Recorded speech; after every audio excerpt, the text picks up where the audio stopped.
Hi, this is Lauren Taylor, and welcome back to the Trinity Stamps YouTube channel. I'm really excited to share with you a video where we're going to use the Harvest Rainbow Stamp and Coordinating Die Set for 3 different cards. There is so much in this stamp set. It's so versatile, and I want to show how I came up with 4 different style cards using this stamp set. We of course have some embellishment mixes we're going to be using today to make our own shaker blend. I also have the acetate shaker pouches. I do end up using the layered size. I wasn't sure when I was going through all my supplies.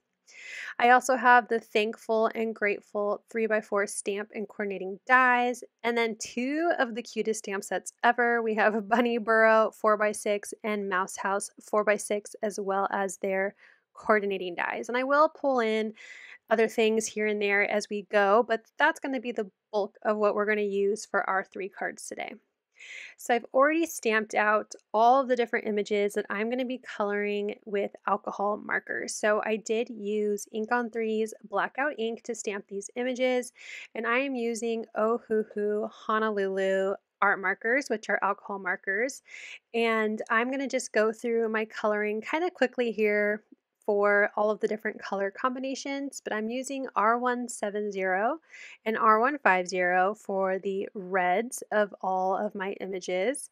For my orange, I'm using Y10 and Y4, so that will be the pumpkins and some of the leaves. And for yellow, which will be more leaves as well as some details on the flowers, it's going to be Y6 and Y1. Most of my color combinations are going to be just 2 colors, very simple, cartoony vibes is what I'm going for. For the more yellow-green, I'm using GY5 and GY4, and then I wanted to bring in more of a blue-green, a teal color, so I'm doing BG1 as the darkest tone and G5 as the lighter tone. For the purple kind of vibes of this card, because I've got some cute grapes, I'm going to use R340 for the darkest color. And I try my best to add shading with dark colors where I think the shadows will be on my images. And then I bring in the lighter color, and for this one it's R282 to blend out that shadow. And again, I'm going for more of a cartoon look, so just 2 colors really makes me happy when I color like this. For my browns, I'm doing BR1 and BR2, and that's the darker brown combination. I also have a lighter brown, and I'm using E240 and E220 to color in more leaves all over my card. For my kind of white gray colors, I'm using YG080 and YG040.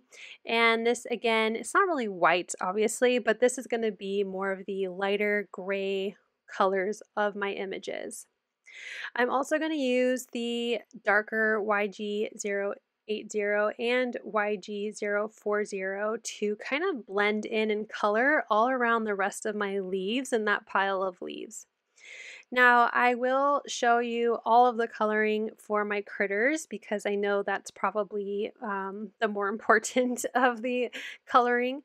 So for my hedgehog here, she is BR1, 2, and 3 for her, I guess, fur. They're kind of more needly, right? So her hair for the sake of this coloring in this image.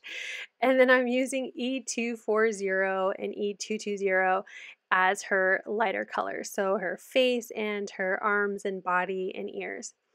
Now for her stomach, I will use this lighter color to be the shadow of her tummy, and then I'm bringing in E030, which is more of a kind of pink peachy color, to blend that out. And then I also colored in her ears as well as the rest of the critters, their ears, in that same color. For my mouse, I'm using the YG080 and 040 as my, again, grayishy color scheme.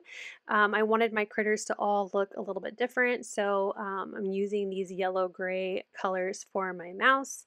And my worm, which is I think my favorite of all the critters, is going to be R9 and R050. And these two colors are quite different. So you might want to go twice with the lighter color to really blend in those two, but I wanted my worm to look very pink. For the raccoon, I'm using warm grays, so I'm starting with WG130, and this is going to be the darkest color. This is like the black of my raccoon. And then I brought in WG090 to be the lighter tone. And there is kind of a big jump between these two colors, so you may need to work that blend just a little bit if you want a little bit more of a smoother transition between the two.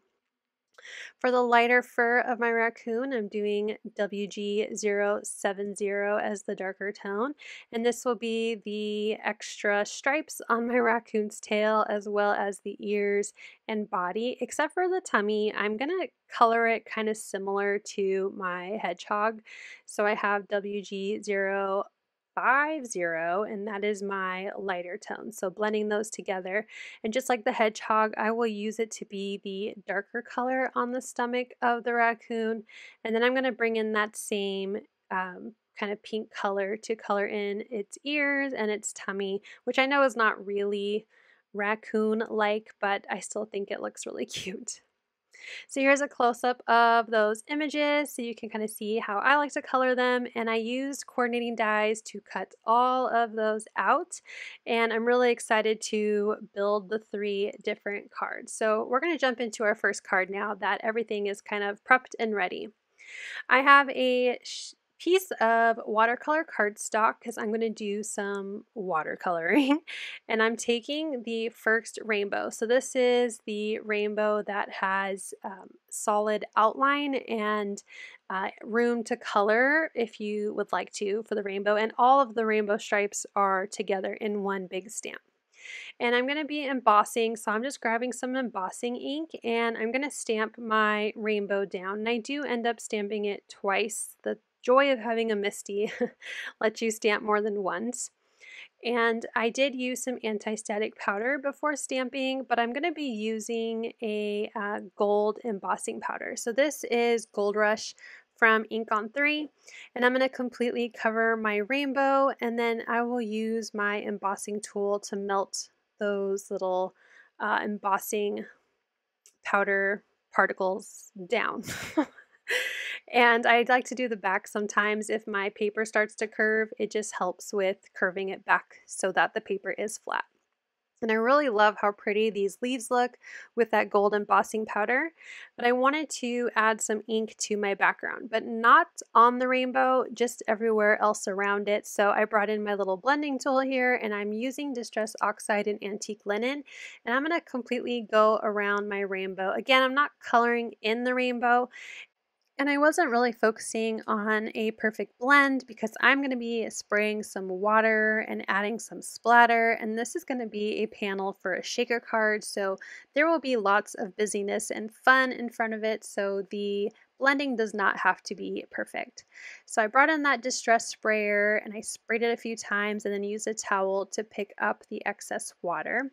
And now I'm going to move into watercoloring. So I'm bringing in my distress watercolor pencils, and I'm going to use a water brush. So this is kind of like a marker with a brush tip, and I'm just going to pick up the color off of my watercolor pencil and then apply it down to my rainbow. So I'm starting with a deep red and adding that to the first row of leaves. So I'm going to show kind of how I do the first row of my rainbow here, and then I'll kind of jump through the rest as you don't need to see me watch me paint a full rainbow. I started with the red, like I said, and then I'm moving into more of a rusty orange. And I do go back and add in more color into the leaves, so that way there's different kind of darkened spots in that color of the rainbow. And then I went to more of a yellow orange, and I'm coloring in the third row, and then brought in yellow for the fourth row. And I will bring in a yellow green for the next one, and then I'm going to go more green for the final row. So sticking with those warmer tones, very fall themed. I will bring in a darker green once that light green dries, and I'm just going to add some of that dark green into a few of the leaves. Like I really want kind of a dark pop here and there in those different leaves. And then I brought in brown for my yellow. So just having a little bit of pop and darker colors throughout the rainbow. Once that is dry, I'm going to bring in some distress ink, and this is ground espresso, and I just kind of squished it onto my glass mat here, added some water, and I have a paintbrush, and I'm going to flick lots of this distress ink all over my background panel. Again, going for a very painted look. Once that is dry, I will bring out my rectangles. This is set A of the clean cut layers, and I'm going to pick the coordinating rectangle to fit inside of the acetate shaker pouches. And again, I'm using the layer size. So this is 4 by 5 1/4. So I'm just making sure I'm grabbing the correct rectangle, and that is the second largest in the set A. And I will run that through my die cut machine. And I'm going to center my rainbow on the left and right side of my rectangle, but I'm going to have it be a little bit higher up on the panel than the bottom. So there's extra room on the bottom for my sentiment once I get to that step. My panel is ready to be turned into a shaker, so I'm going to go ahead and add some adhesive to the back side. So using my tear tape, I'm just going to add adhesive to all 4 sides of my panel, and then I will use my pickup stick, the pointy part, to peel off the back side of the adhesive, so the release paper. And I'm going to do that on 3 of the 4 sides. I almost did all 4, but just 3. And I'm going to go ahead and put it on the inside of that shaker pouch. So I'm going to peel off the protective sheet, again just using my little poking tool to help me get that up. I do it on the flap that glues to the back side of my panel, so just in case I scratch it, it won't be noticeable, but it's an easy way to peel off that protective layering. And I'm going to start with adding just one of the flaps to the back side, and I'm using my scoring tool to really help me crease the acetate. This is some strong and sturdy acetate. You definitely don't need to worry about your shaker bits going anywhere. And I realized that I probably should have folded over on these score lines before gluing it down, so I'm going to go ahead and do that to the other 3 just to help me with gluing this shaker panel together. So once I have those done, I'll go ahead and glue the 2 sides down. And again, I'll use my scoring tool to really help reinforce that fold and make sure that that adhesive is nice and secure to the acetate and the back of my panel. For my shaker bits, I'm going to create my own mix. And right now I have first sprout confetti. I also brought in some I believe this is fish food, but I think it's sold out right now. So I'm going to say sunset peach for the sake of this video. I also brought in crunchy leaves, clay embellishment mix, and my favorite, the cave crystals. And I made my own mix, and I made a little too much, but that's okay. I'll save it for something else.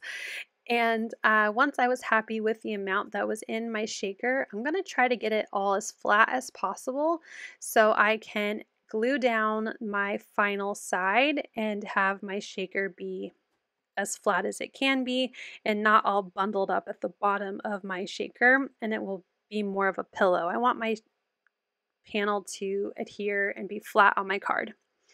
So once I glue down that 4th side, my shaker is all set and I can start gluing my card together. So I have my card base, and I'm going to go ahead and use my scoring tool to reinforce that fold. And I have some kind of a bronze shimmery cardstock that I'm going to glue down to my card panel. It's A2 in size. And then I'm going to bring in some thick adhesive. This is a 1" from scrapbook.com, and I wanted to make sure this shaker panel was going to stay closed and it was going to stay on my card and not go anywhere. So I'm going to go ahead and just trim a bunch of pieces to fit on the back side of this shaker panel, and then using my little pokey tool again, I will peel off the release paper from the back of this adhesive, and I will glue this to the center of my card. And I'm really loving the vibes of this card. The color scheme is so pretty. I love this green and orange and brown together. It's perfect for fall. But we need to add our sentiment, so I'm going to go ahead and stamp the "You Are a Blessing" stamp from the Harvest Rainbow Stamp Set. And I brought in some cream colored cardstock, and I'm going to stamp in brown, and this is VersaFine Clear in Pinecone. And this is a brand new to me stamp set, so I probably should have cleaned it before I stamped it. So it does take a couple stamps, well, 3 stamps to stamp clean, which is not a big deal. Like I said, I just should have cleaned it and wiped it down before use. Sometimes there's a bit of a coating on stamps, and as you can see, that third one stamped perfectly. There is a coordinating die, which is so amazing. I love that about Trinity Stamps. Coordinating dies for my sentiments just brings me so much joy. And there's also a shadow die. So I die cut the shadow out of that same bronzy shimmery cardstock, and I'm using my reversible tweezers and glue with a fine point tip to glue this sentiment down to its shadow. Once that's in place, I can glue this to the front of my card, and I'm going to glue it to the center and more towards the bottom. Like I said, I die cut my rainbow so it was a little bit more towards the top of the panel, so there would be lots of room for the sentiment under it, as well as when the shaker bits kind of settle, you can still see all of the rainbow.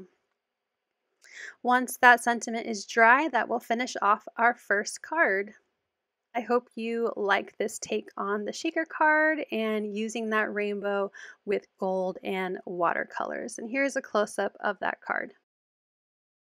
For our second card, we're going to get colorful to match our little bouquet of fall harvest veggies and grapes. So I went through my stash of cardstock extras, so like all my scraps, and I picked out an orange, yellow, green, blue, purple, and brown. And then I went through my VersaFine Clear inks and I picked some colors that I thought would match those cardstocks. So I'm using Summertime, Golden Meadow, Shady Lane, Warm Breeze, Monarch, and Fallen Leaves. Now I actually started with die cutting the separate rainbow pieces out of their cardstock first. I find that when I have stamps like these, they're too pliable. And a lot of times I'll stamp them and it won't fit into the die once I go to die cut them. So a way around that is to do the die cutting first. And I went ahead and placed the negative space in my MISTI. And then I lined up the stamp inside of the opening, picked it up with the MISTI door, and now I can put my die cut rainbow piece in for stamping. So I have for the first color here, orange. It's going to be the largest, and like I said, I'm using Summertime VersaFine Clear, and I do stamp it twice. It looks great after the first stamp, but I wanted the color to be a little bit more vibrant, so I will stamp it 2 times here. And that is how you can get your stamp to fit perfectly on its coordinating die when it is a little bit too pliable.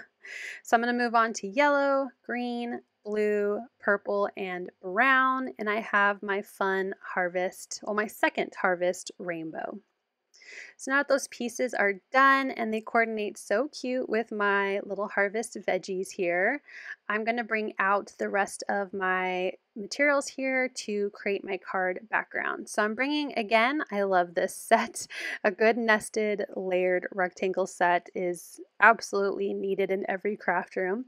And I used, again, one of the A2 Clean Cut rectangles to cut out a piece of cardstock, and this is just a white piece of cardstock that I like to use for ink blending.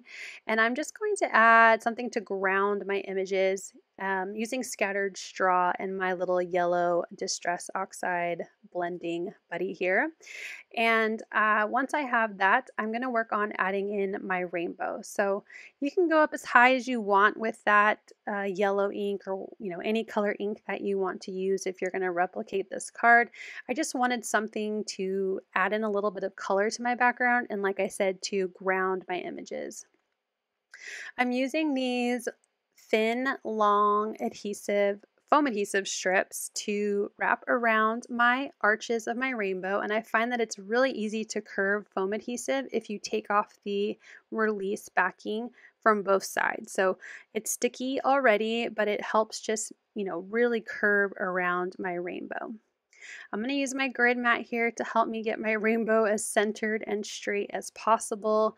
And I'm starting with the largest one because I know that it's going to touch the edges, and it will just, the grid mat will be much easier if I can easily see where the ends of my rainbow can line up. And I'll just repeat this process again for the rest of my rainbow. So I started with orange, and I'm going to tuck in my yellow. And then I'll move into green, blue, purple, and brown again.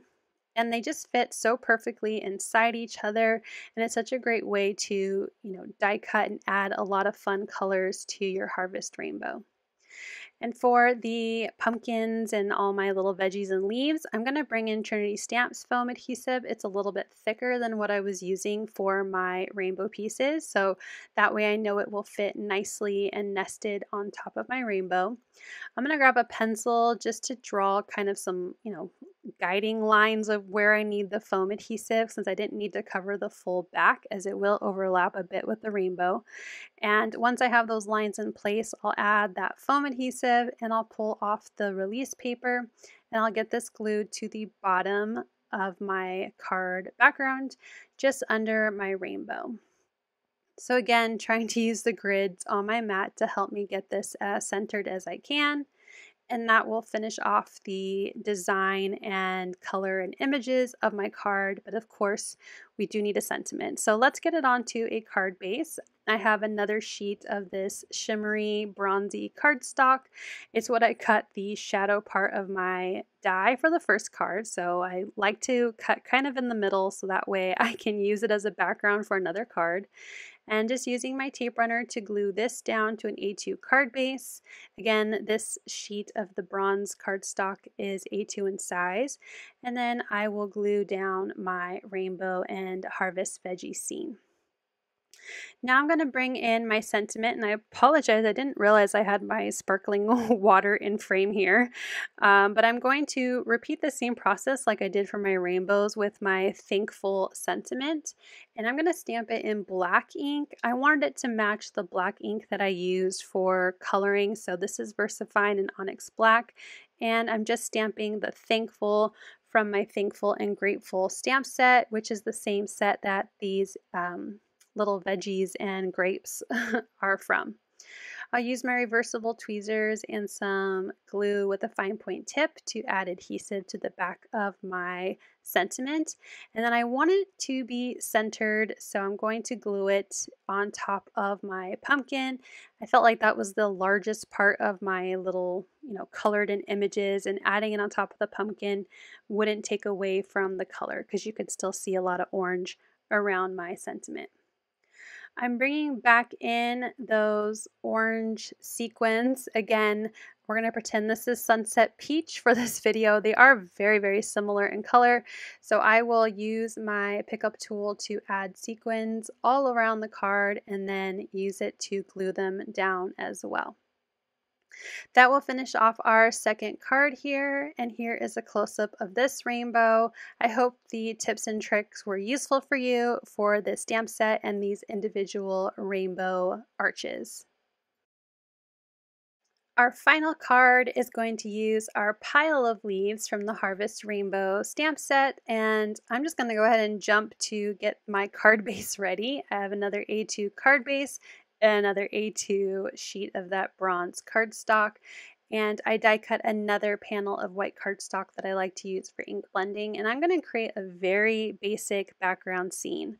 So starting with a Distress Oxide ink pad in Vintage Photo, I'm adding a grounding to my panel, a ground to my panel, and then I'm using Speckled Egg to add in a fall autumny sky, and I'm not even blending them together. I'm just getting them onto my panel. I do have a bit of a white stripe, but most of that will be covered, so no big deal. I did want to add in some of the extra leaves from the Harvest Rainbow Stamp set, so I grabbed my Fallen Leaves VersaFine stamp or VersaFine ink pad, and I'm stamping leaves all along the edge of that brown ink where it ends, to meet the blue.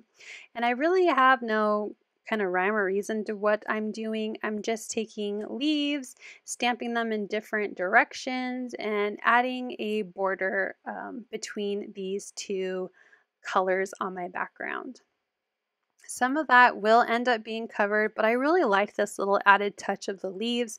I think it just adds more to the ground of my background. So now it's time to figure out the layout of all my images. I have my pile of leaves and my cute little critters that are going to be jumping in the pile of leaves. I have a few leaves that are just kind of flying around, and then I have my mushrooms and flowers and little pumpkin to tie up the rest of my scene. So I'm going to pop up some of these images. My critters are all going to be popped up, so I brought in some foam squares, and I'm going to pop up my little mouse, then my cute raccoon, and my hedgehog. And when I was picking out my critters, I did make sure to pay attention to having critters facing in different directions. So I have my raccoon that's facing towards the right, my hedgehog facing towards the left, and my mouse kind of facing down. So it really worked out to create this layout because I had my critters facing in different ways. All of my leaves are going to be glued directly to my background with liquid adhesive. So I did do, as you saw, kind of a dry run of all my images. So now I know exactly where to place them when I have glue. My mushrooms and my flowers are popped up, but I am going to use liquid glue anywhere where they overlap. And I love this little kind of bundle. The mushroom and the flowers together are just so pretty. I did pop up that cutie little worm as well as my pumpkin, and that will finish off gluing my cute little images, but we need a sentiment.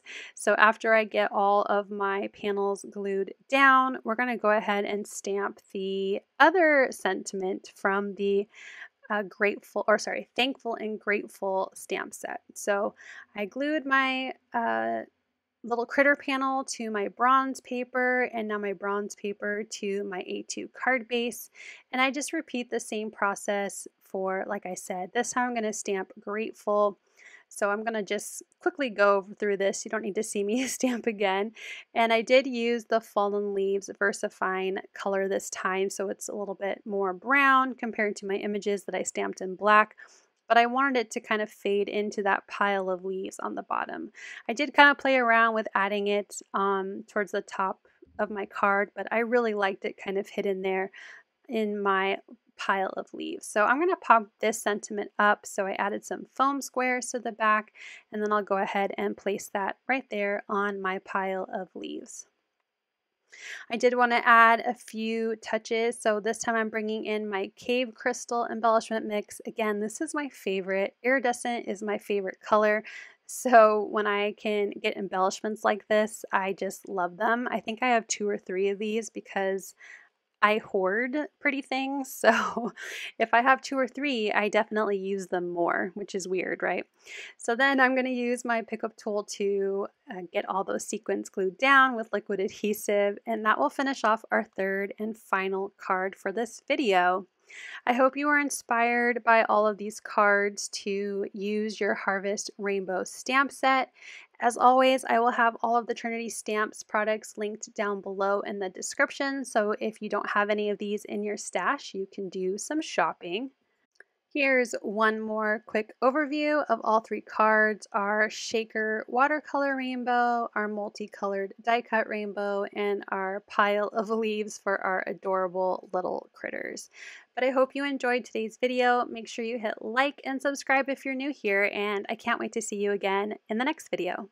Be sure to check out even more inspiration here on the YouTube channel, as well as Trinity Stamps Facebook group and Instagram, and even more. So check out those links down below. But I hope you have a wonderful day. Bye.